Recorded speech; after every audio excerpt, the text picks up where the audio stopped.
A milk tank is in the form of cylinder whose radius is 1.5 meter and length is 7 meter. Find the quantity of milk in liters that can be stored in the tank.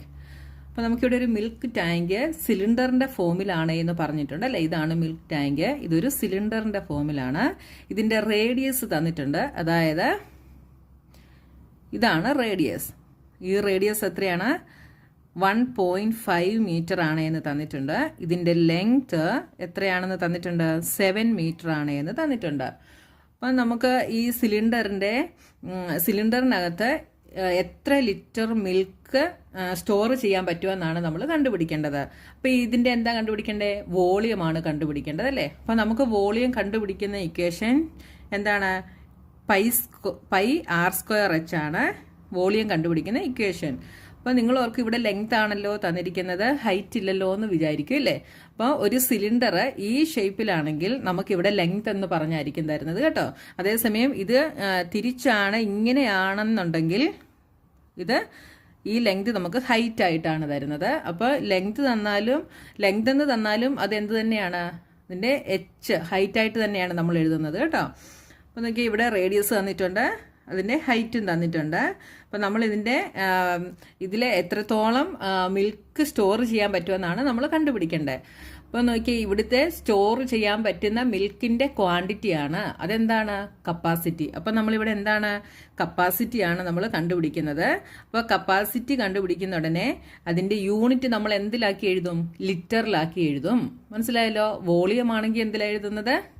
സെന്റിമീറ്ററിലാണെങ്കിൽ centimetre ക്യൂബിൽ എഴുതും. ഇവിടെ metre ആയതുകൊണ്ട് metre ക്യൂബിൽ എഴുതും. അപ്പോൾ നിങ്ങൾ എപ്പോഴും ശ്രദ്ധിച്ചോണം, ഇവിടെ ഒരു മിൽക്കിന്റെ ക്വാണ്ടിറ്റിയാണ് തന്നിരിക്കുന്നത്.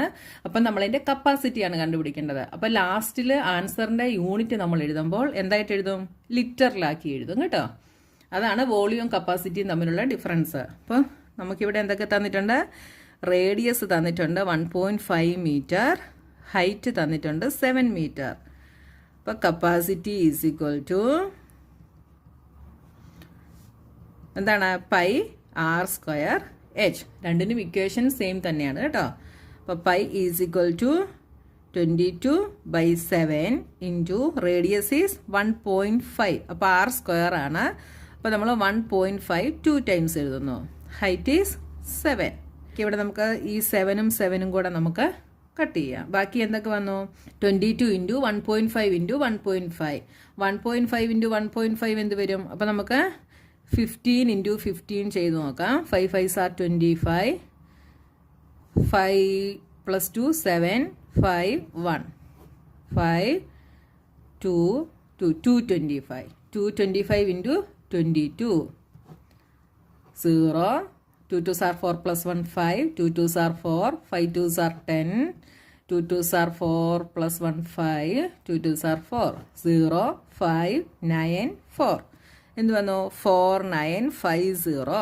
ഇനി നോക്കിയേ, ഇവിടെ ഡെസിമൽ പോയിന്റ് കഴിഞ്ഞിട്ട് എത്ര പ്ലേസ് ഉണ്ടെന്ന് നോക്കണം. ഇവിടെ 1, ഇവിടെ 1. അപ്പോൾ ടോട്ടൽ 2. അപ്പോൾ നമ്മൾ റൈറ്റിൽ നിന്ന് ലെഫ്റ്റിലോട്ട് 2 പ്ലേസസ് മാറി പോയിന്റ് ഇടുന്നു. അപ്പം നമുക്ക് എന്ത് കിട്ടി? 49.50. നമ്മുടെ യൂണിറ്റ് മീറ്റർ ക്യൂബിലാണ്. ഇനി നമ്മൾ ഇവിടെ കപ്പാസിറ്റി ആയതുകൊണ്ട് ഇതിൻ്റെ യൂണിറ്റ് നമ്മൾ ചേഞ്ച് ചെയ്യുന്നു. അപ്പോൾ കഴിഞ്ഞ ദിവസം നമ്മൾ പഠിച്ചു 1 മീറ്റർ ക്യൂബ് എന്ന് പറയുന്നത് എത്ര ലിറ്ററാണ്? 1000 ലിറ്റർ ആണ്.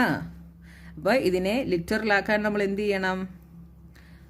മീറ്റർ ക്യൂബിനെ ലിറ്ററിലാക്കാൻ നമ്മൾ 1000 കൊണ്ട് മൾട്ടിപ്ലൈ ചെയ്യുന്നു. 49.50 ഇൻറ്റു 1000. ഇതെന്തായി? ഇവിടെ 3 zeros ഉണ്ട്. അപ്പോൾ റൈറ്റിലോട്ട് 3 പ്ലേസസ് മാറണം. അപ്പോൾ 1 2 3 ആണെങ്കിൽ ഇവിടെ ഒരു 0യും കൂടെ ഇടണം അല്ലേ. അപ്പോൾ 4950 ലിറ്റർ. അപ്പോൾ the quantity of milk that can be stored in the tank is 49,500 litres. സ്റ്റെപ്പോടെ വേണേൽ നമുക്ക് എഴുതാം. Hence the quantity of milk that can be stored